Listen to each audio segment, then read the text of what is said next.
I'm going to go for it. That's the way you need to look at all investments, right? The upside, the downside. And then if it looks like the upside far exceeds the downside and it's not likely to happen, then move forward with it.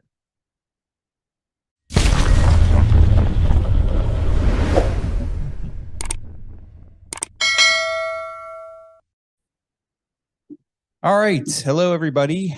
Our topic today is going to discuss what's the rush. And again, it was an email that prompted me to pop on this video and just say, hey, what the heck's the rush? I had a customer text me. I never met the person. They just text me and said in the text, I want to make an offer. I'm like, like who? What? Okay. Can you clarify this? Who are you? There's so much spam going on and fraudulent stuff. I'm like, I just basically said, look, email me the information, what property, who, so on. Then they proceed to email me something or text me something else. And I'm like, please email me. Then they text me something else. I'm like, please email me. So I get an email this morning. I come in, I respond to it. They want an offer on a house they've never seen before. I presume they live out of state based on their proof of funds letter that they did send me. And I sent them back a bunch of questions. I said, look, if I'm going to be representing you, then, I care about my clients. I want to make sure they're making the right decision. Basically, why are you buying this? Is it a rental property? Is it your primary residence? How much are you putting down? What are they paying cash? Are you doing inspections? How soon do you want to close? Do you own other properties in the area? And then I gave them my resume and my background, so they knew that I know what I'm doing and I'm here to help them. Of course, I haven't heard back yet, but I just sent the email out. But I run into this very often, and people get excited, and I would never buy something sight unseen. It makes no sense to me. You don't know what you're getting. This is a house. This is not, a television for $300. Yeah, I'll take it sight unseen. I'll send you the money. It's ludicrous. So I think people get caught up with their emotions. In many cases, including myself, I get caught up in my emotions when I'm at like a share sale auction, or if I'm at a car auction buying a car. I get caught up in the emotion, and the really good savvy investors don't allow emotion to affect their decision making. So when you're looking to buy a property, whether it's your first one or your 50th property, you have to be in a hurry, but you also don't have to be in a hurry. It's always like this yin and yang, you can't procrastinate. You have to jump on deals.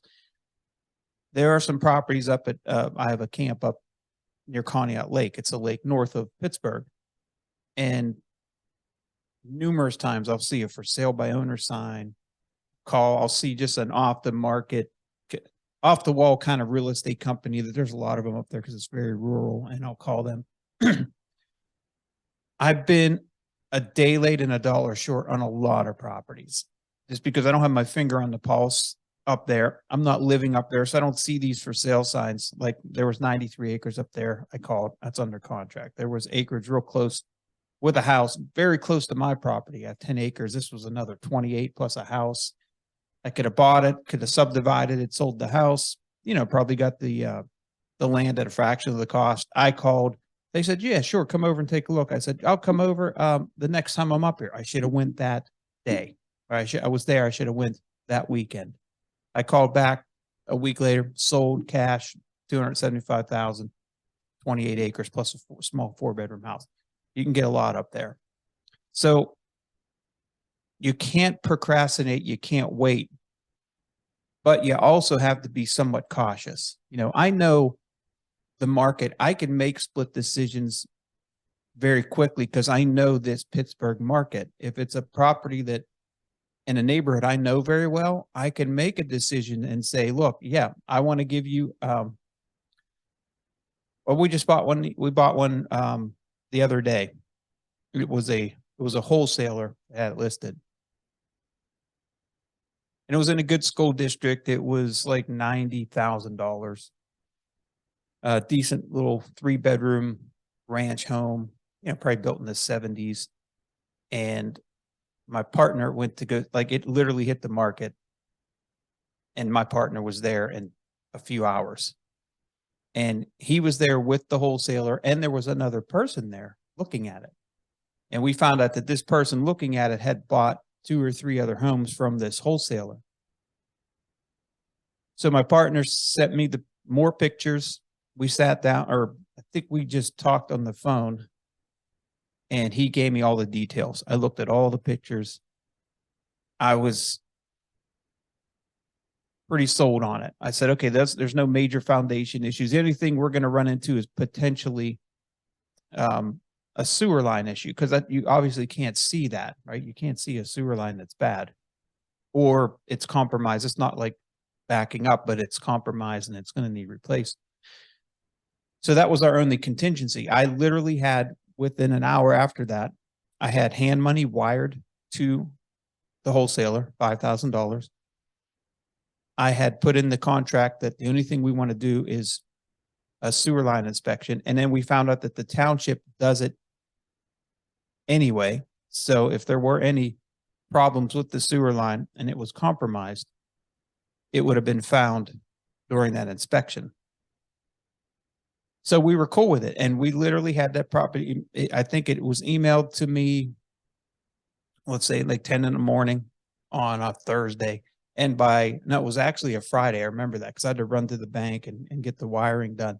And then we had it under contract by 4 o'clock that day, 4 or 5 o'clock, because I wired the money and then I signed the contract. Because I know this wholesaler is reputable and I felt comfortable doing that, wiring the money and such. And we are actually closing on that today at noon. So there's potential to make a nice little profit, $15,000 to $30,000. It just depends what we decide to do. I don't think we're going to keep it as a rental. We're probably just going to fix it up and sell it. But that was a extremely quick decision. But I know the market. I knew the wholesaler. My partner saw the house. I said, take a really good close look at it. So he did that. Send me pictures.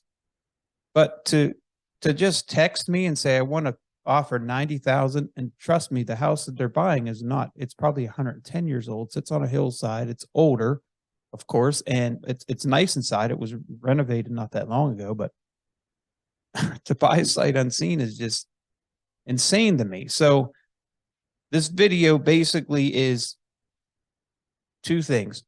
Do not procrastinate. Once you have enough real estate IQ, I call it real estate IQ.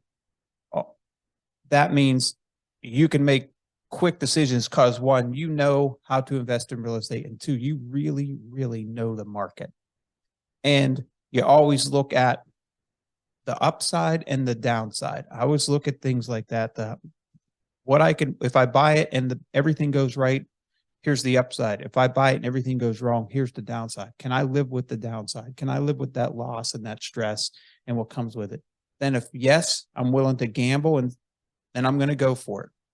That's the way you need to look at all investments, right? The upside, the downside. And then if it looks like the upside far exceeds the downside and it's not likely to happen, then move forward with it.